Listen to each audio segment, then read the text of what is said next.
So Douglas, the premise of this book is so wonderful. Tell us about the meeting you had with these billionaires. Well, I do talks. Anyone who writes books about digital technology and its impact on society gets invited to do talks, usually by wealthy people looking for what to bet on, and invest in. And I thought I was doing one of those, only a bit fancier. It was more money and in a business class and all.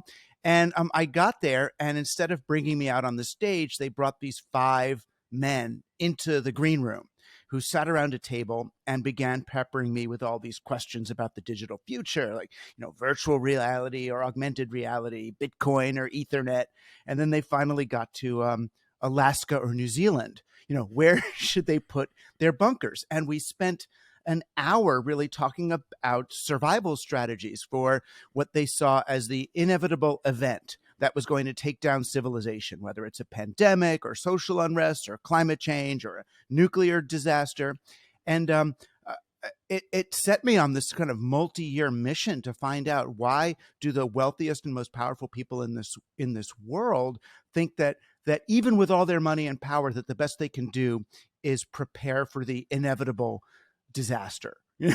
And I guess it got me to realize that this is not something that they're preparing for and that they're scared of, but something that they're kind of wishing for all along.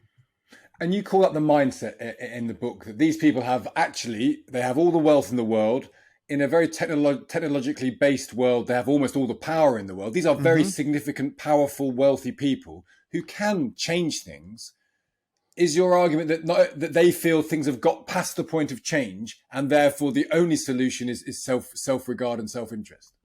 Yeah, although because things have gotten past the point of being able to fix them, now they feel more justified than ever in their pursuit of individual wealth and kind of this alienated mindset. These are men who have believed all along that they can earn enough money to insulate themselves from the reality they're creating by earning money in that way. So it's like they want to build a car that could drive fast enough to escape from its own exhaust, and that we have the money and we have the technology to keep going. But they keep making this same kind of deal with the devil. So you look at, I just read a piece by the great science fiction writer Cory Doctorow. He wrote a piece about Epson printers and how these printers, they lock themselves up after a certain number of pages so that you have to buy another printer. And they have come up with all these company excuses for, you're going to need one because it could drip or it could leak or your cartridges might not work. But whoever's at that company is smart enough to understand our world is coming apart from climate change. Forcing people to buy more printers means dragging more resources out of the ground and burying more printers somewhere else later. But they believe that they profit enough through that process that they will be able to insulate themselves from the pollution, from the harm, even if that means, insane things like uploading their mind to a silicon chip or going to Mars or building some kind of a bunker. And are they right? I mean, that's the other thing. You've spent this multi-year mission exploring, and I want to get to sort of the conspiracy aspect of it. But actually, is there a plausible argument that they are right? They are very wealthy people. They do have it within their power to escape the fate of the common man and woman. They're right in the sense that if they double down on their current strategy, yes, they will destroy the planet.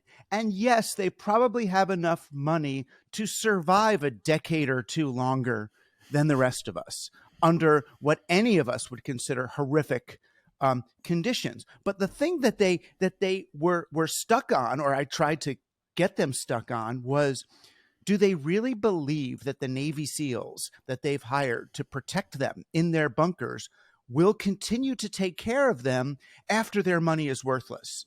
What will, those guys, of course they won't. This is, Machiavelli 101 is, you've got to really take care of your generals now if you expect them to take care of you later. So no, none of those things work. The germs spread, water levels rise.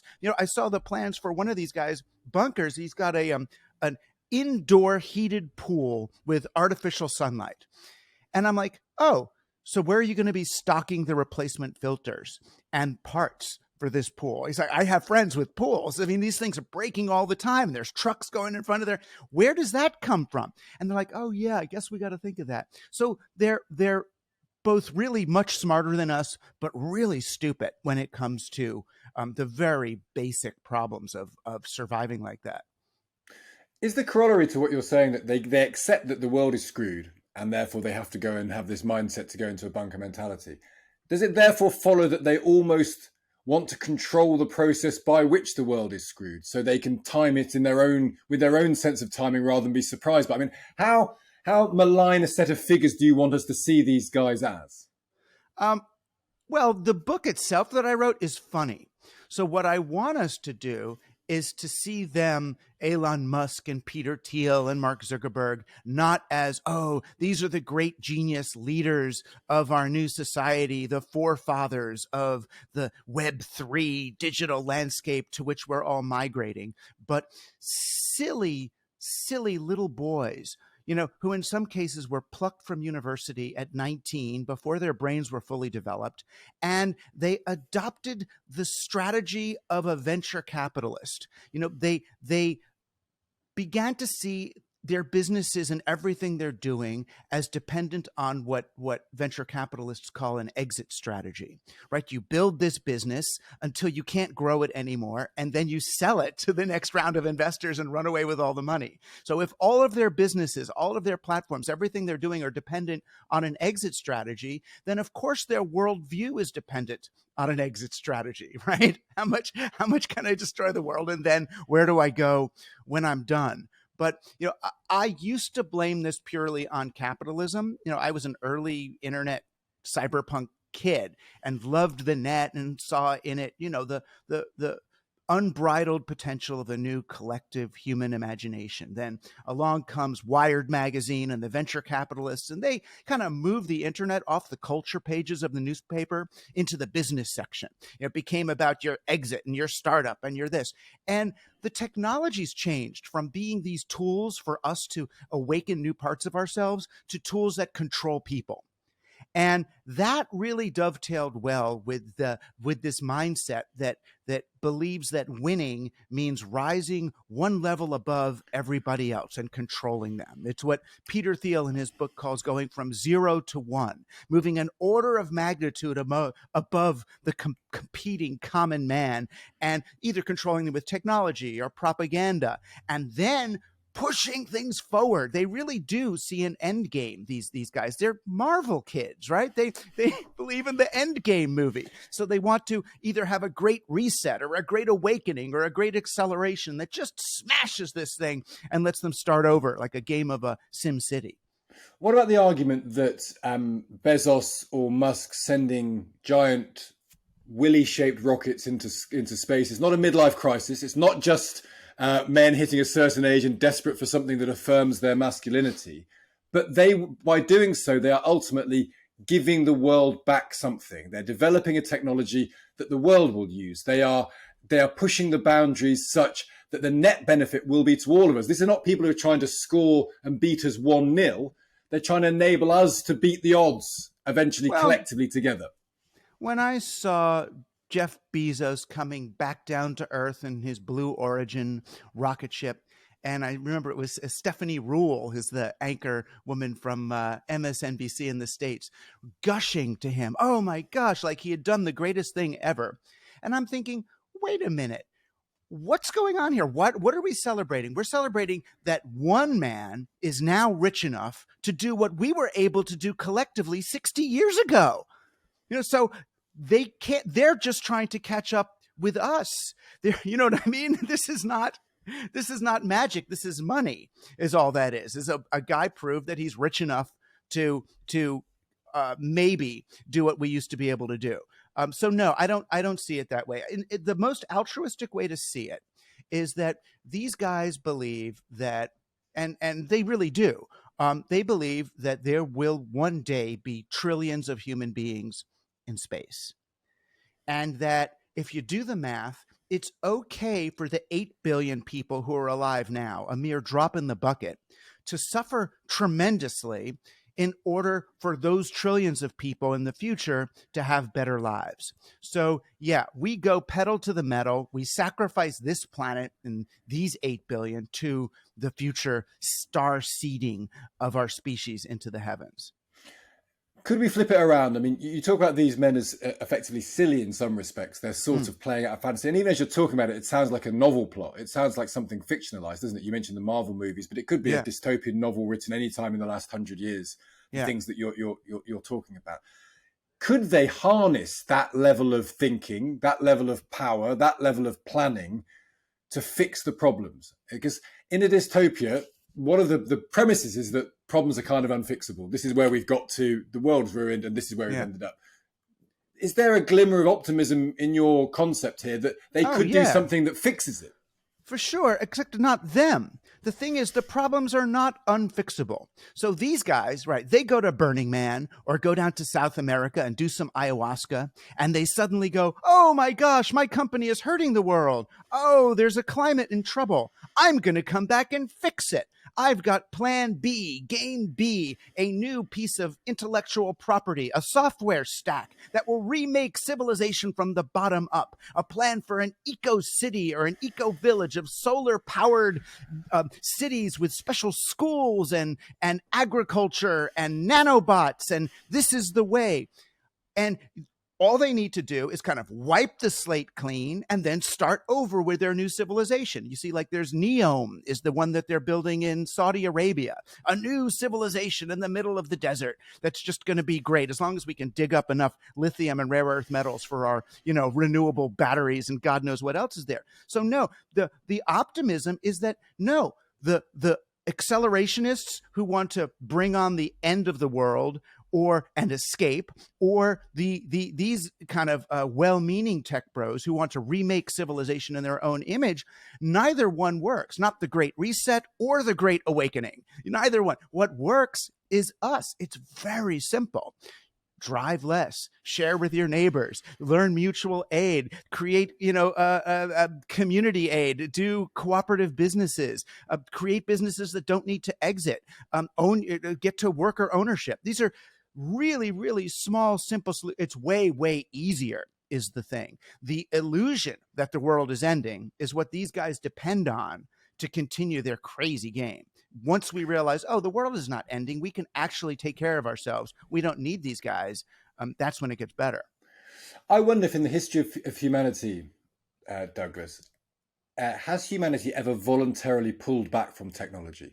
Because one of the things you're sort of saying, and one of the things that we probably need to do to fix some of the problems, is that ultimately, just because we can have everything in an instant, it doesn't mean that actually we have to. At some point, we need to exercise self-restraint and say, we are not going to try and get a faster car, or we're not going to get in the cars more. We're going to restrain our behavior, which I understand as a theoretical argument. I just wonder whether any time in the history of humanity that actually collectively been done by a group of people. I mean, how optimistic can we be of that actually happening?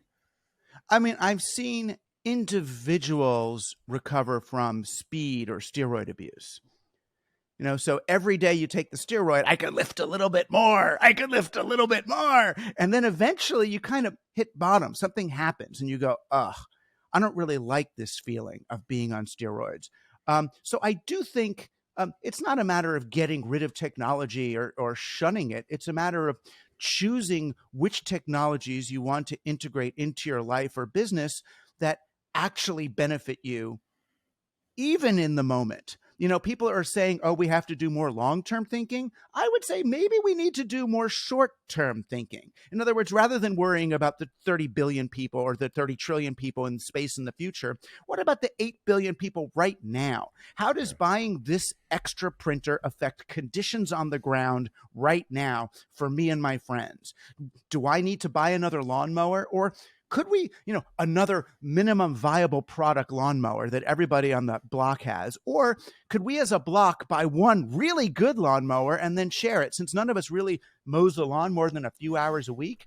Wouldn't that be fun? Wouldn't that be better? Wouldn't that cost less? But do people actually do that? I think that you're right at the level of theory, but do humans actually behave that given freedom? Given the freedom to buy their own lawnmower, ultimately, do they ever, in a large enough group of people, say, do you know what, we're going to share lawnmowers? Well, the more we can laugh at the people who have adopted the mindset of I want my own lawnmower, I want my own swimming pool, I want my own escape pad, I want my own rocket ship. The more we can see how silly that is, we can then look at the person who has all the stuff themselves and think, oh, look at that sad, lonely person. It's not, I mean, there's a point when you realize, hopefully, there's a law of diminishing returns. My family did all the right stuff. We moved from what would be considered like a working class neighborhood in Queens, New York, where there was one barbecue at the end of the block and everybody went down on the weekend and people would, you go down there with a couple of Frankfurters as a kid and some neighbor would cook them for you and you'd eat them. It was this weekend long block party. We got wealthier. We moved to the suburbs. Everyone had their own barbecue. Now you're barbecuing alone in your backyard. Instead of barbecuing with the Joneses, now you're competing, right?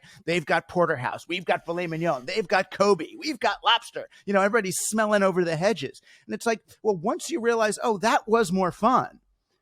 People had in the Titanic, people were having more fun down on the lower deck, when they're dancing and playing cards than up on the top. And once you get that, then it's just changing our cultural story to realize how we have fun is together.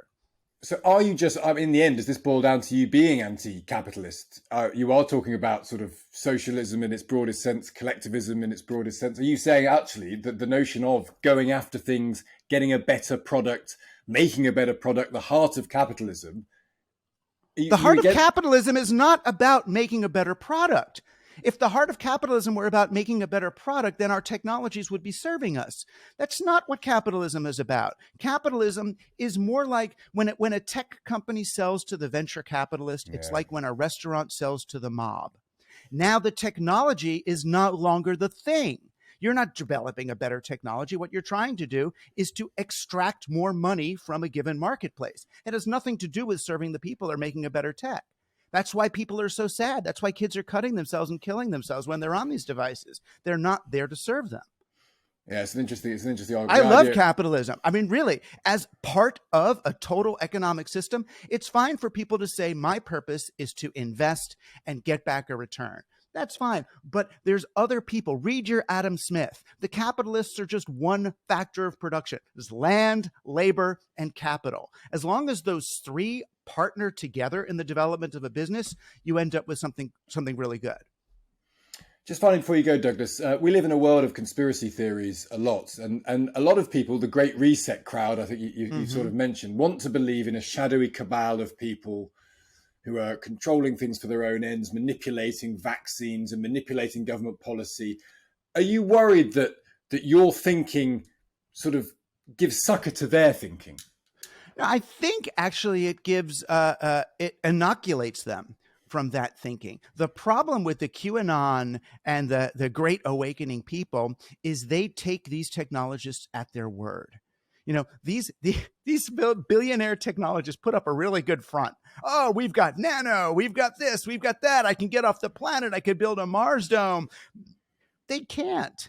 They can't. They are powerless little boys with the same Macintosh computers that all of us have, but worrying about some, artificial intelligence future. No, if we stop believing these people, then the conspiracy theories go away.